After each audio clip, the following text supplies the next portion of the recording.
Welcome to the channel PK 2023. Hope everyone has a good time watching our videos. Painful, predictable Spurs reach endgame with Conte looking out of time. For this last 16-second leg, Son Heung-min had announced that Tottenham Hotspur intended to make a statement, and so they did. That statement was, "This is not a very good Tottenham Hotspur team."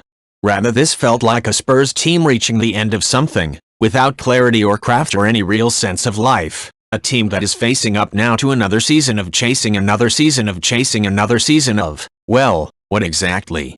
There are good 0-0 draws. There are heroic exits, games where you chase the sun and come up short. This wasn't any of those things. Instead, this was a night that seemed to raise some very basic questions about what Spurs are for, what this entity is intended to express. A team that is just good enough has been built to play football that is just good enough, cashing in on the happy accident of a single homegrown world-class player, teasing its fans with the sense of standing quite near to other people's success. And not just once, but year after year, following the same patterns. Spurs Christian Romero tackles Theo Hernandez. Lim 10-man Tottenham crash out of Champions League after Milan draw.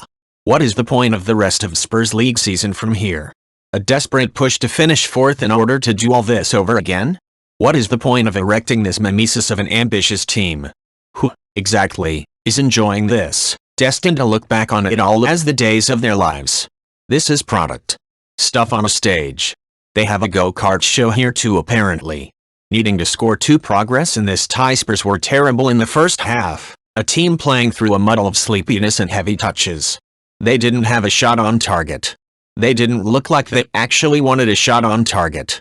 With 37 minutes gone, there was a 20-second game of 7-a-side head tennis across the halfway line, settled by Olivier Giroud barging through the bodies and passing back to his goalkeeper.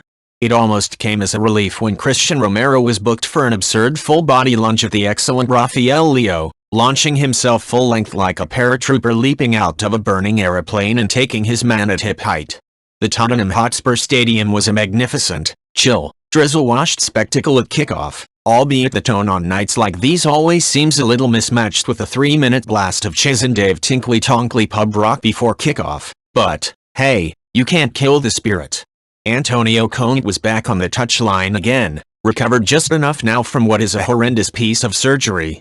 He looked a little tender and gaunt, but still out there, touchingly upright in his baggy quilted coat. And from the start, Spurs were simply half there. Early on, Son sprinted 60 yards to press the Milan backline after a corner, looked back and saw only space behind him, Ivan Perisic gesturing furiously at 3 Milan players in his space, and beyond him the deep flat back 5. Spurs just can't press high in this shape. There aren't enough bodies. This is surely part of Son's reduced efficiency. He wants turnovers, wants to be ravenous in the final third, to run at a disordered defense. And Milan just looked more settled. Looked to have more cutting edge on the flanks, and in Leo a player of genuine elastic brilliance on the ball. Brahim Diaz was a scurrying menace, so easy on the ball, making the game up in front of him. Spurs have nobody like this in their team, no player whose first love is simply the ball. Here the Spurs midfield sprinted back and forth in straight lines and right angles while Diaz flitted about between them, like Pac-Man fleeing a troop of white-shirted robo-ghosts. And at times watching Spurs try to attack is like playing a very basic video game, the same patterns, the same angles and lines and preset rhythms. Kane spins deep. Kane turns and hits left on the joystick, long pass inside out. A basic computer could learn Conte's Spurs in 4/7 of a second, spooling out a predictive printout of their expected attacking moves for the next 400 years. Things changed a little in the second half. Spurs were still terrible. But they were terrible slightly quicker. The midfield ran its dead ends more energetically, padded sideways with a greater sense of urgency. Pedro Porro came on and added some direct running down the right. But still, nothing really happened, nothing with any shape or structure.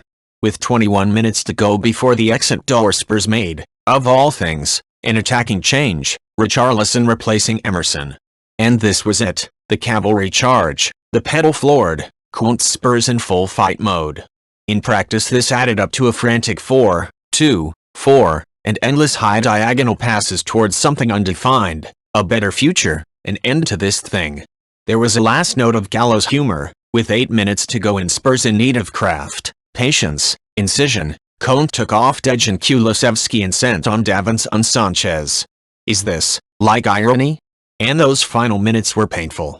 Here is Sanchez playing, somehow in the midfield general's role, spraying punt passes out to the wings.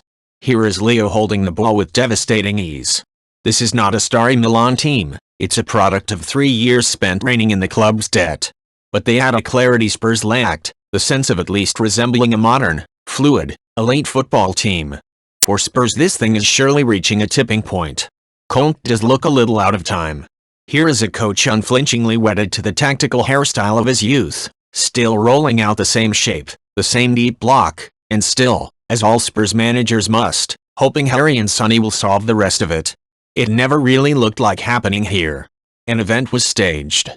Revenues were generated. The white shirts ran their patterns. And naturally before the end Romero was sent off for a second yellow card, this time for a running ankle-chop lunge on Theo Hernandez. It was a deeply stupid act. But also, perhaps, a cry in the dark. All Spurs had to offer here was trapped rage and football-style patterns. Romero unloading on Hernandez was at least some kind of clarity. Sometimes you just need to feel something. Thank you for watching our video. Please subscribe channel, comment and sharing our videos.